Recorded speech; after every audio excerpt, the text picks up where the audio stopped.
Hi everyone, this is Megha and welcome back to my YouTube channel Skin and Stories. For all those people who are new to my channel, let me tell you, I am a cosmetic formulator and my work is basically to formulate shampoo, conditioner, serum, sunscreen, etc. And today I am up with a very interesting video. So recently I posted a edition on my Instagram story which was named as Think It Through Thursday, and I'm so thankful that I got many responses.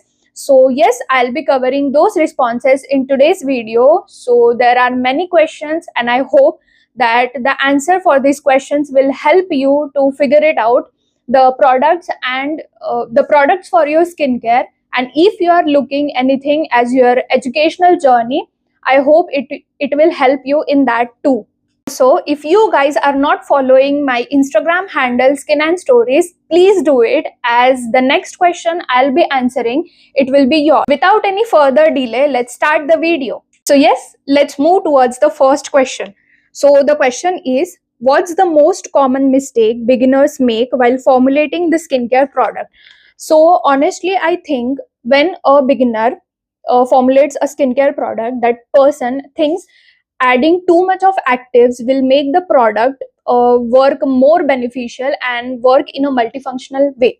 But let me tell you, that is a common mistake. I recommend you not to do that, because addition of too many active ingredient into a single bottle or into a single product, it will make the product look not look it will make the product not work in a very good way.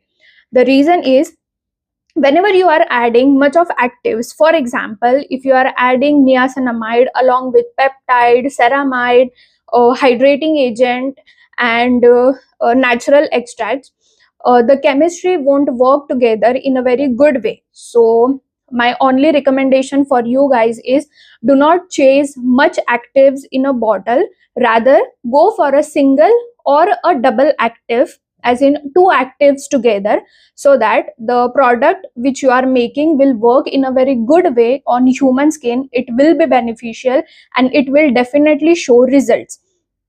Also, the active ingredient which are using into your product, which you guys are using in your product, go through the clinical data, because nowadays the suppliers who are supplying the active materials, they do have the clinical data with them, like for 7 days, 14 days, 28 days, 54 days, and so on.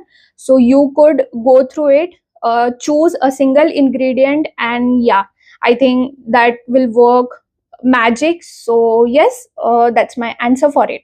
So moving on towards the second question, which is, were you afraid to choose your career in this field after 12th, as this was not so common field? So this question is asked by my friend, which is a very old friend of mine, Anjali. Thanks for asking this question. She is literally uh, my friend since 11th standard, so it's basically 8 to 9 years of friendship, and yeah, many more to go. The answer for her question is, initially when I came to know about this field, like we do have a career, like a professional career in cosmetic industry, I was definitely nervous, because after my 12th standard there was no way that I could go in like the engineering or the doctorate field, because of course पढ़ाई मैंने की नहीं थी, so JEE NET was not my cup of tea. So one day I was just sitting and scrolling my Google, like what could be the courses after 12th a person should pursue and something like that. So one day I just saw a college, like my college, from Amravati. I just saw they were they were giving so many courses. So one of the courses was BTech in cosmetic technology. Back then I knew that the this industry, like after stepping into this industry, of course there will be growth, because I think a common person nowadays cannot live without a basic cream or a basic toothpaste or a basic bathing soap. So yeah, that's all a cosmetic formulator does. So I think right now uh, I'm just happy for what I chose in my life. Also, I think that I'm the first person, even from my 10th batch and 12th batch, stepping into a very new profession and taking a very huge risk. So yeah, here I am. Also, while choosing this career, let me tell you, there was no proper guidance, because from my friend circle, from my 10th batch, or from my relatives, there was no one out there who is pursuing such profession. And also, Anjali, you have seen me into that risk taking phase of my life. So, yeah, thank you for being there. Moving on towards the next question, which is, suggest the product for clear skin and to get rid of by open pores. So, this question was asked to me by my little brother, Abhishek. Thank you for asking me this question. Also, there is not a specified product who can close your open pores. You can definitely minimize the pore size. You can maintain the sebum regulation, because open pores has that sebum regulation problem a lot. So I would suggest you to use a niacinamide based serum or something like that, which will regulate the sebum of your skin. And yes, it will help to maintain the skin barrier in a very proper way.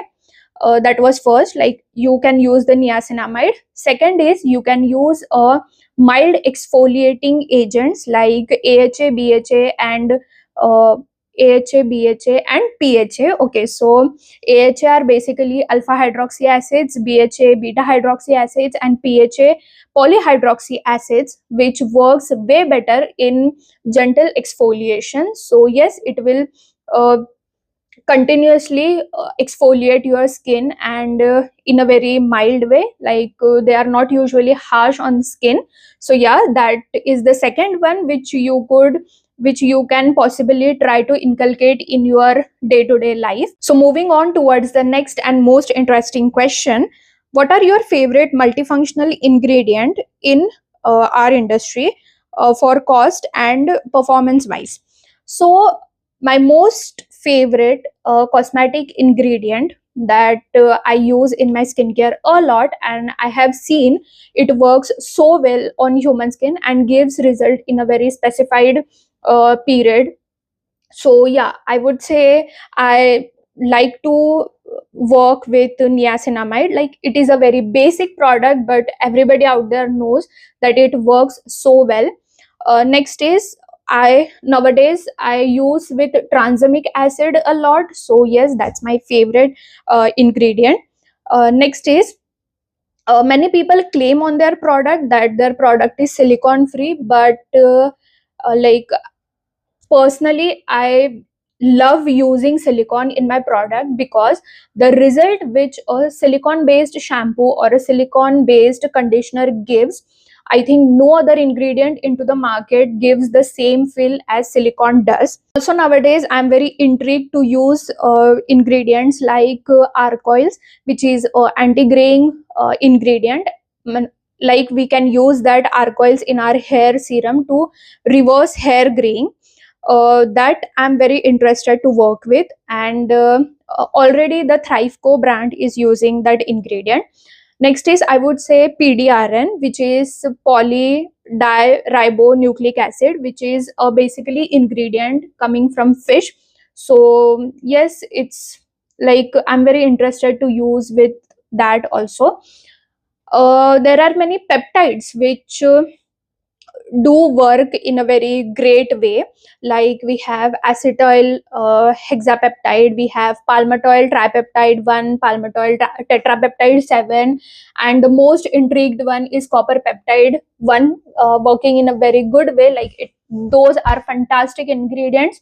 So yeah, these are my ingredients which I think I know them very well. And yes, if you guys are using these ingredients into your skincare product, then yes, sure it will show result after a specified period of time. So yes, also let me add, cost wise, these are little on a heavy side, as in a very costly side. But I think managing the cost into a formulation is very easy work that only the formulators could relate. So I think yes, cost wise and performance wise, these are my favorite. Moving on towards the last question of this series, and the question is, क्या 12th के बाद MHT CET देना होगा, marks criteria for admission and PCB चलेगा ना? So yes, this question was asked to me by Shravani. So hey Shravani, thanks for asking me this question. I hope that this question will help many of the students like you to start their educational journey as a cosmetic formulator. So yes, starting with the MHT CET criteria. So safer side, I would say you should attempt that exam. But I when I was looking into my admission process in my college, so the marks they considered were only 12th percentage. Uh, like the best I could say is you should focus on your 12th more, because it will be beneficial for you that in first round you get that college, and like it's hardly 2 or 3 rounds for our college. Also let me tell you, as you have added into your question that PCB group chalega na, so the answer for this is right now it's okay, but when you take admission into your first year of cosmetic technology, we do have mathematics as a main subject. It's and also it's in both the semester, like semester 1 and semester 2. Also they had a very huge syllabus for mathematics, like integration and differentiation, और क्या क्या होता है, sin theta, cos theta, and they do have statistics like mean, median, mode, and something like that. So they have into their syllabus, and as far as I know that the syllabus for Vidya Bharati College, like for Amravati University, Sant Gadge Baba Amravati University, the syllabus hasn't changed yet. So yes, mathematics will be there, but for taking admission into this field, you are going on a very good track.